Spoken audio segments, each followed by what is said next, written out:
कि इन लोगों को ना देश की चिंता है, ना प्रधानमंत्री के पद की चिंता है, ना राष्ट्रपति के पद की चिंता है। इनको तो केवल अपनी हैसियत की चिंता है। ये देश को पूर्ण रूप से स्पष्ट हो गया। आज सदन में केंद्रीय उन्नयन मंत्री ज्योतिरादित्य सिंधिया ने अविश्वास प्रस्ताव को लेकर कांग्रेस सहित विपक्ष महागठबंधन पर जमकर निशाना साधा। ज्योतिरादित्य सिंधिया ने कहा कि विपक्ष को ना देश की चिंता है, ना ही देश के सर्वोच्च पद पर बैठे प्रधानमंत्री की। साथ ही सिंधिया ने कहा कि जिस प्रकार के शब्दों का प्रयोग विपक्ष ने पीएम के लिए किया, उन्हें इसके लिए न केवल सदन में बल्कि देशवासियों से भी माफी मांगनी चाहिए। सुनिए ज्योतिरादित्य सिंधिया को। एनडीए के गठबंधन को और प्रधानमंत्री जी को मैं धन्यवाद अर्पित करना चाहता हूं कि इस अविश्वास प्रस्ताव पर बोलने का मुझे मौका दिया। लेकिन जो ये दृश्य, अध्यक्ष महोदय, इस प्रजातंत्र के मंदिर में आज हम देख रहे हैं, जिस प्रजातंत्र के मंदिर में इस देश की संस्कृति, इस देश का सद्भाव, इस देश की विचारधारा निर्मित की जाती है, जिस प्रजातंत्र के मंदिर से देश की 140 करोड़ जनता अपनी प्रेरणा लेती है, उस प्रजातंत्र के मंदिर में ये स्पष्ट हो गया है, अध्यक्ष महोदय, कि इन लोगों को ना देश की चिंता है, ना प्रधानमंत्री के पद की चिंता है, ना राष्ट्रपति के पद की चिंता है।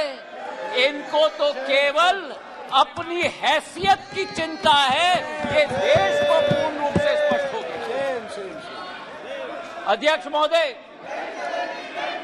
मुझे 20 साल हो गए हैं इस संसद में, मेरा अपना सौभाग्य मैं मानता हूं, लेकिन ऐसा दृश्य में मैंने 2 दशक में नहीं देखा है कि जिस तरीके से देश के सर्वोच्च पद के व्यक्ति 140 करोड़ जनता के हृदय में स्थापित इस देश के प्रधानमंत्री के प्रति जो शब्दों का उपयोग विपक्ष के द्वारा किया गया है, मैं मानता हूं कि सदन के सामने नहीं, लेकिन देश की जनता के सामने इन्हें माफी मांगनी चाहिए। आज जो दृश्य हम देख रहे हैं, अध्यक्ष महोदय, कि अविश्वास प्रस्ताव के आधार पर, अध्यक्ष महोदय, मैं आपका संरक्षण चाहूंगा। ये बोलने के लिए कभी तैयार हो जाते हैं, लेकिन सुनने के लिए तैयार नहीं होते। न देश की जनता की ठोक कर 2 बार चुनाव में नतीजा हजम करने के लिए तैयार है, न सदन की बात सुनने के लिए तैयार है। आज जो स्थिति उत्पन्न हुई है, अध्यक्ष महोदय, जो अविश्वास प्रस्ताव लाया गया है, सर आपका संरक्षण मैं चाहता हूं, इनको कंट्रोल किया जाए।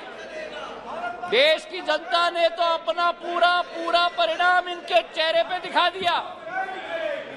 जो जनता के सामने नहीं कर पा रहे, वो आज सदन में बैठ के कोशिश कर रहे हैं करने के लिए। जो अविश्वास प्रस्ताव इनके द्वारा यहां लाया गया, यह अविश्वास प्रस्ताव मणिपुर की बात नहीं है। मिशन मणिपुर के आड़ में ये अपनी राजनीतिक रोटियां सेकने के लिए आज यहां उपस्थित हुए हैं। पिछले 2 दिन से मैं सुन रहा हूं, अध्यक्ष महोदय, हम इनको भी बता दें कि अगर ये इनका वर्ताव रहा तो इनकी बात भी इस प्रजातंत्र के मंदिर में हम सुनने नहीं देंगे। पूर्ण रूप से स्पष्ट करना चाहते हैं,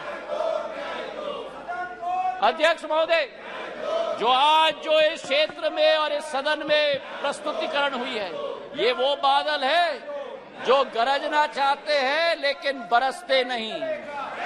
ये वो बादल है जो चर्चा में रहना चाहते हैं लेकिन चर्चा सुनना नहीं चाहते। अध्यक्ष महोदय, आज अध्यक्ष महोदय, ये अविश्वास प्रस्ताव जो लाया गया है, सारे आवश्यक विमर्श एक तरफ रखे गए हैं और इनकी हद एक तरफ है। हमारे देश के प्रधानमंत्री ने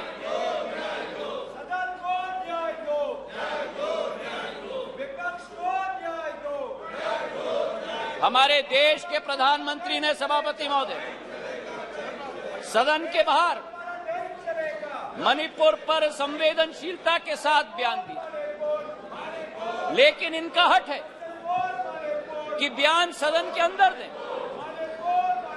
गृह मंत्री जी ने यहां बैठकर दिन प्रतिदिन स्पष्ट किया कि जिस दिन जिस घंटे पे आप चर्चा करना चाहते हैं हम तैयार है करने के लिए, लेकिन 17 दिन इसी तरह ये सदन को इन्होंने चलने नहीं दिया। 17 दिन मजबूर करके स्थगित किया।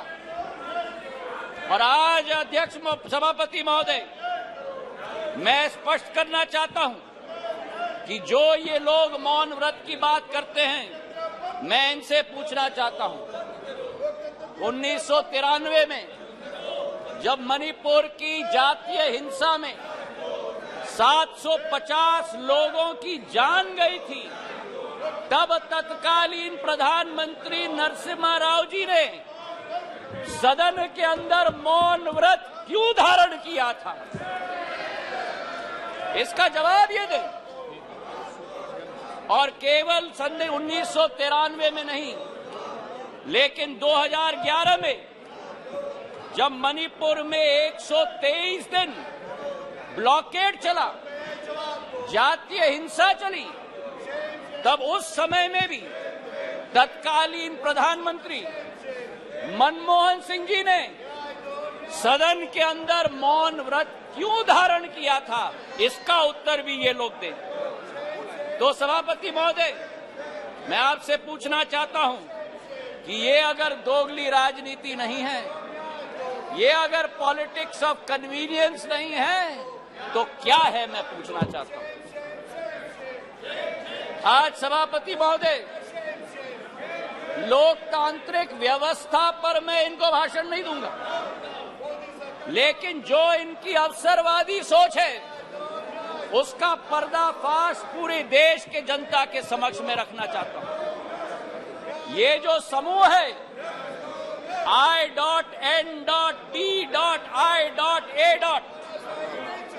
इस समूह में एक प्रोफेसर हैं जो मोरालिटी की बात करते हैं, सिद्धांतों की बात करते हैं, मूल्यों की बात करते हैं, लेकिन प्रतिनिधित्व वो एक ऐसे दल के करते हैं जिन्होंने भ्रष्टाचार की नई कीर्तिमान स्थापित की।